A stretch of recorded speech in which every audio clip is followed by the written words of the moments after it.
अंतरिक्ष में क्या हुआ था लाइका के साथ और आखिर क्यों रूस के वैज्ञानिकों ने धकेला था इस मासूम कुतिया को मौत के मुंह में। दोस्तों, आज स्पेस एक्सप्लोरेशन फील्ड इतनी ज़्यादा आगे बढ़ चुका है कि हमने कई बड़े बड़े स्पेस मिशन में इंसानों को अंतरिक्ष में भेजा है और अब तो हम चांद और मंगल पर मानव बस्ती बसाने के दिशा में आगे बढ़ रहे हैं। लेकिन क्या आप जानते हैं कि लाइका नाम की फीमेल कुतिया ना होती तो शायद हम में से किसी का भी अंतरिक्ष में पहुंचना मुश्किल था। जी हाँ, लाइका इस दुनिया की पहली लिविंग स्पीशीज थी जिसने एक लंबी अंतरिक्ष यात्रा की थी। समय था 1950 के दशक का, जब कोई इंसान आकाश की ऊंचाइयों को देखता तो दिल में एक सवाल उठता कि कब हम अंतरिक्ष के गहराइयों को नाप पाते और उपग्रहों पर पहली बार हम कदम रखेंगे।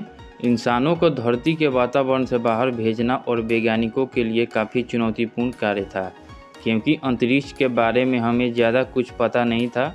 इसलिए हमेशा की तरह इंसानों ने अपनी ज़रूरतों को पूरा करने के लिए बेजुबान जानवरों का सहारा लेना शुरू किया और स्पेस मिशन में इंसान जीवित रह पाए कि नहीं, ये जानने के लिए वैज्ञानिकों ने अलग अलग प्रजातियों के जानवरों को स्पेस में भेजने का निर्णय लिया।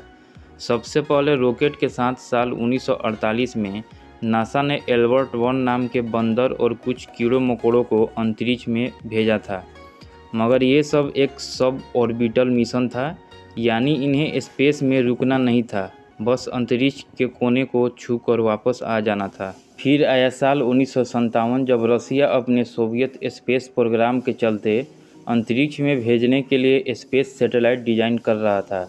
वही लाइका मॉस्को शहर के सड़कों पर आवारा कुत्तों की तरह रहती थी। उस वक्त लाइका की भी उम्र 3 साल थी और उसे इस बात का बिल्कुल भी अंदाज़ा नहीं था कि जीवन का यह साल उसका अंतिम साल होगा। इस बीच 4 अक्टूबर 1957 के दिन रसिया ने अपने पहले आर्टिफिशियल अर्थ सैटेलाइट स्पुतनिक 1 को सफलतापूर्वक लॉन्च करके अर्थ ऑर्बिटर में भेज दिया था। मात्र 23 इंच डायमीटर वाले इस लोहे के बॉल पर 4 रेडियो एंटीना लगे हुए थे। हालांकि इस सैटेलाइट में ज़्यादा उपकरण तो नहीं थे, लेकिन रसिया के लिए एक बड़ी जीत थी, क्योंकि इस मिशन से उन्होंने इस स्पेस रेस में बाजी मार ली थी। और काफ़ी रिसर्च करने के बाद रूस ने डॉग को स्पेस में भेजने का निर्णय लिया, क्योंकि वे बहुत जल्दी सब कुछ सीख जाते हैं और उन्हें बैठाने के लिए स्पेस क्राफ्ट में जगह बहुत कम लगेगी। जब वैज्ञानिकों ने यह बात प्रशासन के सामने रखी, तब रूस के प्रशासन ने इसके लिए हामी भर दी, लेकिन उन्होंने वैज्ञानिकों को टारगेट दिया कि यह मिशन 1 महीने के अंदर ही करे, क्योंकि उस समय अमेरिका और रसिया के बीच कोल्ड वार चल रहा था, जिसके चलते दोनों देश जल्द से जल्द स्पेस मिशन कर एक दूसरे को नीचा दिखाने में लगे हुए थे। अब सरकार की बात सुनकर रूस के वैज्ञानिकों ने हड़बड़ी में आकर 4 सप्ताह में एक स्पेस क्राफ्ट डिजाइन किया, जिसका जुर्माना आगे चलकर लाइका भुगतने वाली थी। रसिया ने अपने स्पेस क्राफ्ट का नाम रखा था स्पुतनिक 2, जिसे खास तौर पर एक कुत्ते के लिए डिज़ाइन किया गया था। इस अंतरिक्ष यान में एक लाइफ सपोर्ट सिस्टम लगा हुआ था, जिसमें कार्बन डाइऑक्साइड ऑब्जॉर्बर और ऑक्सीजन जनरेटर और डॉग के शरीर को ठंडा रखने के लिए एक फैन रखा हुआ था।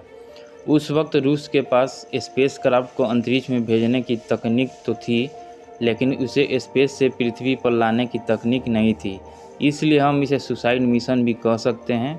इस मिशन के लिए उन्होंने एक स्ट्रीट डॉग को चुनने का फैसला किया, क्योंकि बचपन से ही उन्हें मुश्किल परिस्थितियों में रहने की आदत होती है।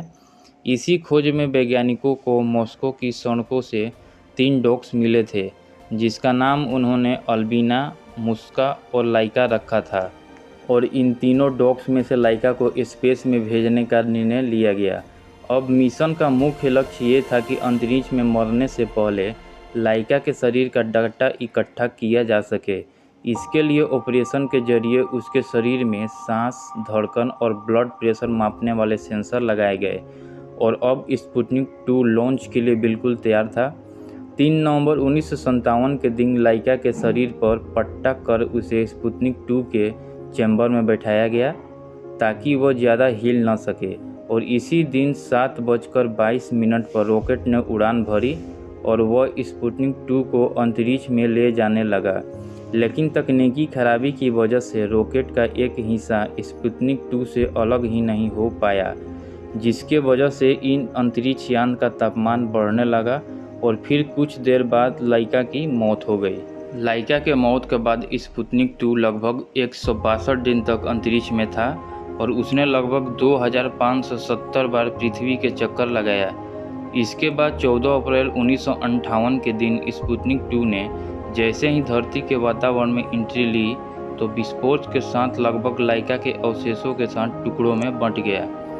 तो दोस्तों, लाइका के कुर्बानी की वजह से ही आज हमारा अंतरिक्ष में जाना संभव हो सका है। तो दोस्तों, ये थी आज की वीडियो।